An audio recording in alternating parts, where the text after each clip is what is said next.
سلام كم يمسكم خبركم تخاطلتي نلومي قدام كلتنا حساس على 9 مشت تدالو زينا وشتن وطان هيزنا لكم قريبنا لنا كتكاتاتلنا بخبر زعدم بيترس منقص سارست زينا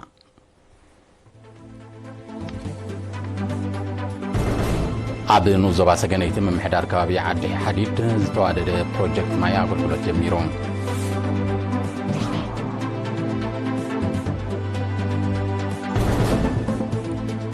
مدب كرمتاوي تمرت مزنا عب محيال بقعت تمهارو عزوز أبركتو كم زلو تقاليتون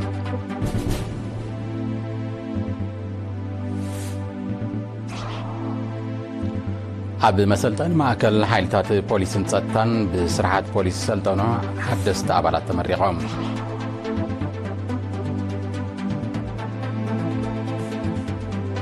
حزباويت ريبابليك تشاينان روسيان عامتاوي حابراو لمد حايل بحر جميران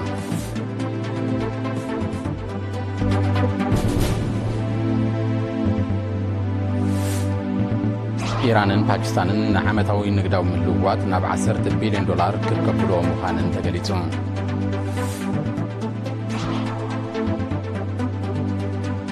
متن زبيتاو توريزم تشاينا عب قدماي منفق انتشن إسران حموشتن بالعلي إسرا ميتاوي عبيون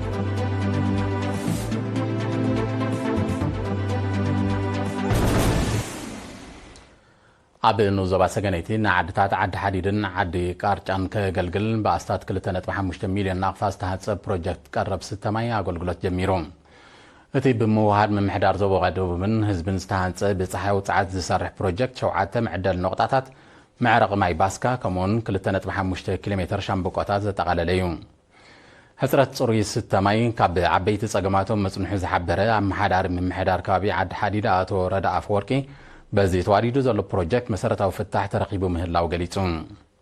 تتكامتي ابزها بوريتو تسقم ماي اب معلتاو هيوتم ازي بدها منبارو بمتكاس ابزوان زقن مسترهو رقيبهم كم زلو حبيرم من محدار كباب عد حديد كاب كتما سقنيتين شنخ دبوب استات 14 كيلومتر رحيقات ركب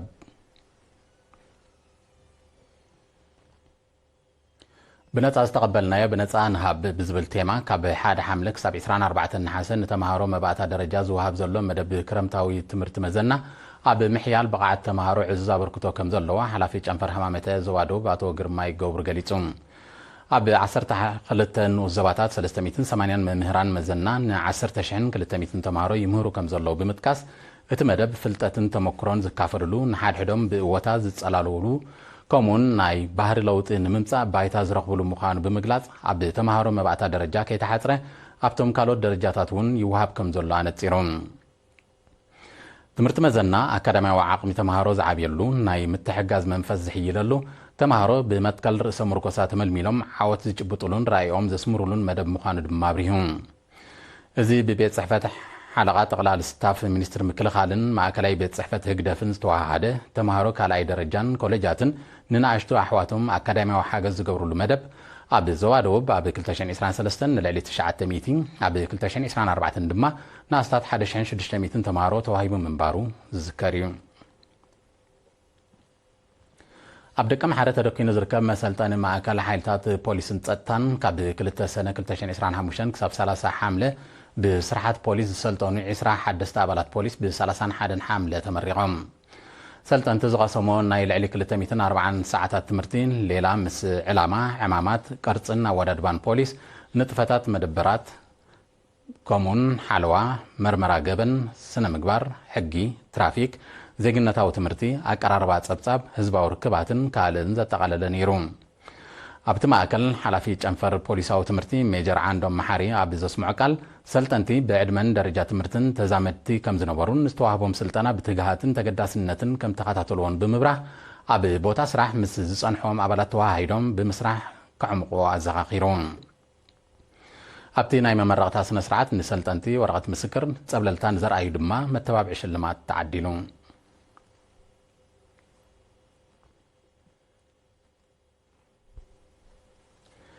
سرحتنياتات اب زوبا ماكل زنطفا استفلاليات تكالات منغستي بزتكا دم زيتتكا هيوت نمدحن 176 كرصيت دم لغيسوم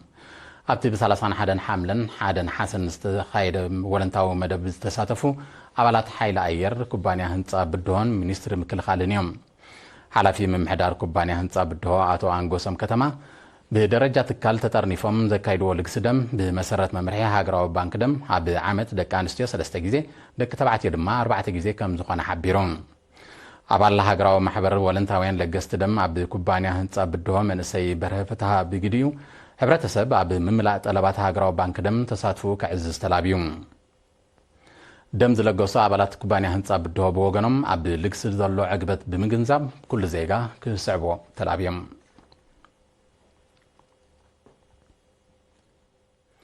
ወፍሪ ተማሃሮ ልምዓት ልዕልቲ ነገራዊ እቲ ረቂቕ ረብሓታቱ ከም ዝዓቢ ኣብ ንዞባ ፎርቶ ሳዋ ተዋፊሮም ዘለዉ ተማሃሮን ኣለይቶምን ገሊፆም ካብ ኣዋሃቲ መምህር ወልዳ ኣርበድ ተማሃሮ ኣብ ርእስቲ ኣብ መደባት ምዕቃብ ሓመድን ማይን ምግራብን ዝገብሩ ኣስተዋፅኦ ሓድሕዳዊ ፍቕሪ ዘደልሉሉን ተመክሮ ስራሕ ዝድልብሉን ዕድል ስለ ዝረኸቡ ብዝለዓለ ወኒ ዓዩ ምህላዎም ሓቢሩ እዚ ከምዚ ኢሉ እንከሎ ንተሳተፍቲ ኣብ ኣገዳስነት ትምህርቲ ኣብ ህንፀት ሃገር ከምኡውን ኣብ ረብሓታት ወፍሪ ክለምታዊ ልምዓት ዘተኮረ ኣስተምህሮ ምስቲ ዓውዲ ቅርበት ዘለዎም ሓለፍቲ ተዋሂቡ ተሳተፍቲ ብወገኖም ኣብቲ ወፍሪ ምስታፎም ሕልናዊ ዕግበት ከም ዝፈጠረሎም ብምጥቃስ ዝተዋህቦም ኣስተምህሮ ተወሳኺ ረብሓ ምዃኑ ኣብሪሆም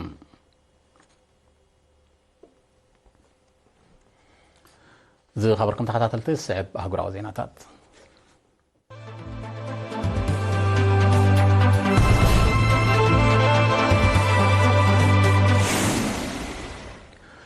ህዝባዊት ሪፐብሊክ ቻይናን ሩስያን ትማሊ ሓደ ናሓሰ ዓመታዊ ሓበራዊ ልምምድ ሓይሊ ባሕሪ ጀሚረን ዕላማ ናይዚ ኣብ ማያት ሩስያ ዝካየድ ዘሎን ክሳብ 5 ናሓሰ ዝቕፅል ልምምድ ወተሃደራዊ ዝምድነአንን ውህደተንን ንምዕባልን ጸጥታ ማያዊ ግዛኣትን ንምውሓስን ከም ዝኾነ ሓቢረን እቲ ልምምድ ኣካል ናይቲ ሰራዊት ቻይናን ሩስያን ዓመታዊ ዘካይድዎ ምትሕብባር ከም ዝኾነን ንኻልኦት ወገናት በኣሉታ ከም ዘይጸሉን ክልቲአን ሃገራት ኣፍሊጠን እዚ ከምዚ ኢሉ እንከሎ እቲ ልምምድ ምስ ተዛዘመ ሓይሊ ባሕሪ ክልቲአን ሃገራት ኣብ ሰላማዊ ውቅያኖስ ኮሎላ ከካይዱ መደብ ኣሎ ሩስያን ቻይናን ኣብ መፋርቅ 2024 ኣብ ደቡባዊ ገማግም ባሕሪ ቻይና ተመሳሳሊ ልምምድ ምክያድን ጸብጻባት የረድኡ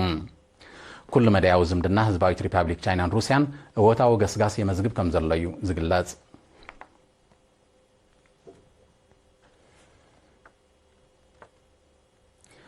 ኢራንን ፓኪስታንን ኣብ መንጎአን ዝካየድ ዓመታዊ ንግዳዊ ምልውዋጥ ናብ $10 ቢልዮን ክብከብሎ ምዃነን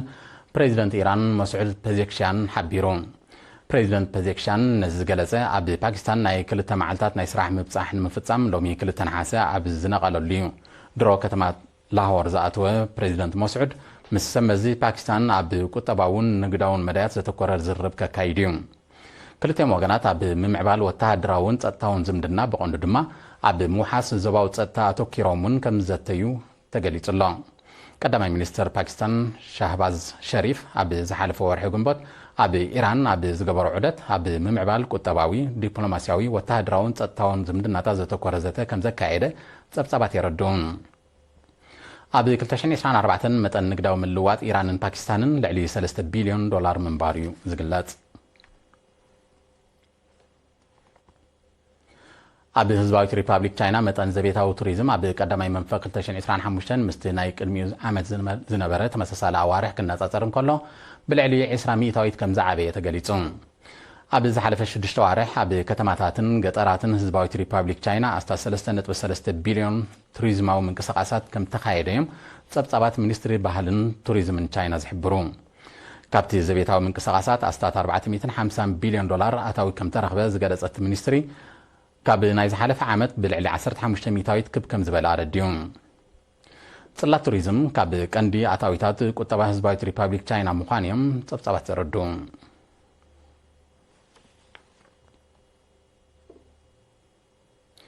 ሩስያ ቀዳማይ ገጽ መስርሕ ምፍራይ ኦሬሽክ ዝተሰምየ ልዕሊ ፍጥነት ድምፂ ዝውንጨፍ ሚሳይል ከም ተዛዘመ ሓቢራ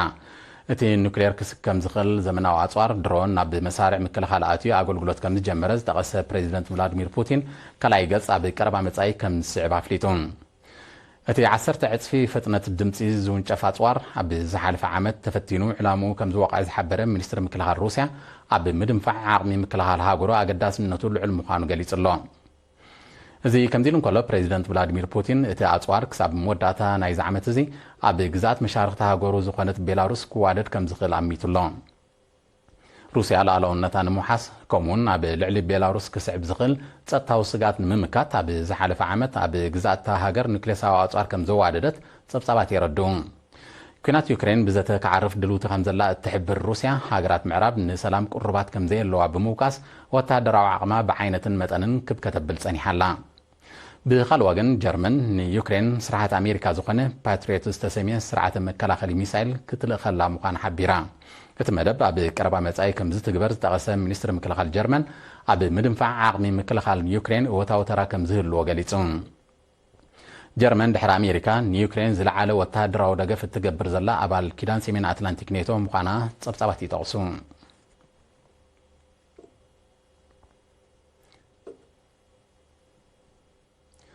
ሃገራት ኤውሮፓ ሽበራ ንምቅላስ ብዝብል ምኽንያት ኣብ ዞባ ሳሕል ናይ ምዕራብ ኣፍሪካ ዘካይድኦ ወታደራዊ ወፍሪ ዕላሙ ከም ዘይዋቕዐ ኤውሮፓ ሕብረት ደጊሙ ሓቢሩ እተን ሃገራት ኣብቲ ዞባ ሽበራ ብምቅላስ ጸጥታ ክረጋግጻ መደብ ከም ዝነበረን እንተኾነ ግን ከም ዘይሰመረዩ ኤውሮፓዊ ሕብረት ኣፍሊጡ ዘሎ ኤውሮፓዊ ሕብረት እቲ ወታደራዊ ወፍሪ ነቲ ዝድለ ዕላማ ከም ዘይዋቕዐ ኣብ ዝሓለፈ ዓመት እውን ተኣሚኑ ምንባሩ ዝዝከር እዩ እቲ ሕብረት ኣብ ዝሓለፈ 10 ዓመታት ኣብ ዞባ ሳሕል ኣማይት ሚልዮናት ዩሮ እኳ እንተህለኸ ብኣንጻሩ ግና ቁጠባዊ ወተሃደራውን ጸጥታውን ኩነታት ናይቲ ዞባ እናኸፍአ ከም ዝመጽእ ምስቲ ከባቢ ቅርበት ዘለዎም ወገናት የረዱ ሃገራት ኤውሮፓ ብቐንዱ ድማ ፈረንሳ ኣብ ዞባ ምዕራብ ኣፍሪካ ከተካይዶ ዝጸንሐት ወተሃደራዊ ወፍሪ ካብ ምዝመዛ ጸጋታት ሓሊፉ ካልእ ዕላማ ከም ዘይነበሮ ምስቲ ዞባ ቅርበት ዘለዎም ወገናት ክጠቕሱ ጸኒሖም እዮም እቲ ዞባ ቀንዲ ምንጪ ጥረ ነገራት ገዛእቲ ዝነበረ ሃገራት ኮይኑ ከም ዝጸንሐ ጸብጻባት ይሕብሩ ነቲ ሸርሒ ዝተገንዘባ ብርክት ዝበለ ሃገራት ዞባ ሳሕል ግዳማዊ ምትእትታው ብምቅዋም ኣብ መሬተን ክካየድ ዝጸንሐ ወተሃደራዊ ወፍሪ ከብቅዕ ከም ዝወሰና ይፍለጥ ኣብ ዞባ ምዕራብ ኣፍሪካ ክካየድ ዝጸንሐ ተደጋጋሚ ዕልዋታት ነቲ ምትእትታው ዝቃወም ምዃኑ ኣብ ኒጀር ማሊ ቡርኪና ፋሶን ጋቦንን ዝተኻየደ ወተሃደራዊ ዕልዋታት ከም ኣብነት ብምጥቃስ ጸብጻባት ይረዱ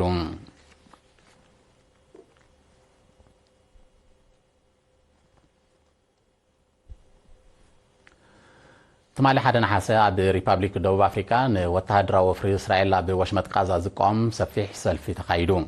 سلفنياتات عب غودناتات كتما بريتوريا بموزا تي وفري بهوتس كوقارت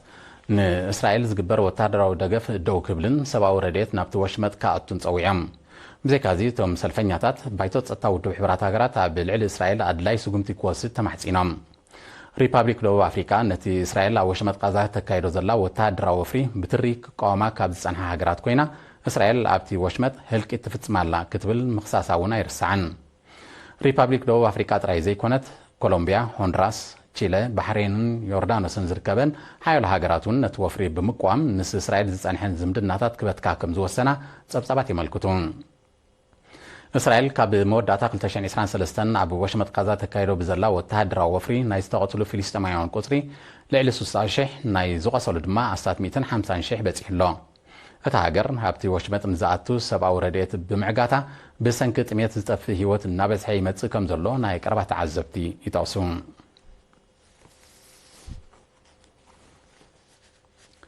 زي خبركم تخاتلتي زينا نمفصام ارستاتو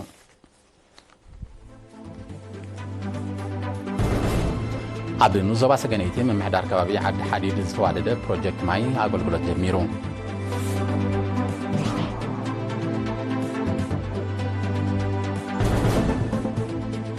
መደብ ክረምታዊ ትምህርቲ መዘና ኣብ ምሕያል ብቕዓት ተማሃሮ ዕዙዝ ኣበርክቶ ከም ዘለዎ ተገሊጹ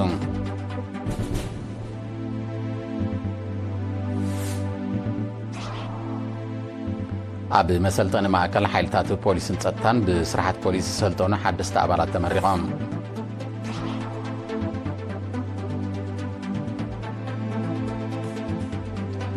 ህዝባዊት ሪፓብሊክ ቻይናን ሩስያን ዓመታዊ ሓበራዊ ልምምድ ሓይሊ ባሕሪ ጀሚረን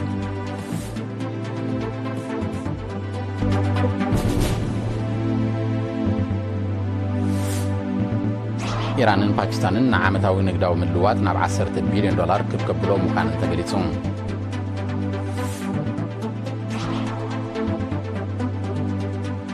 መጠን ዘቤታዊ ቱሪዝም ቻይና ኣብ ቀዳማይ መንፈቅ 2025 ብልዕሊ 20 ሚእታዊ ዓብዩ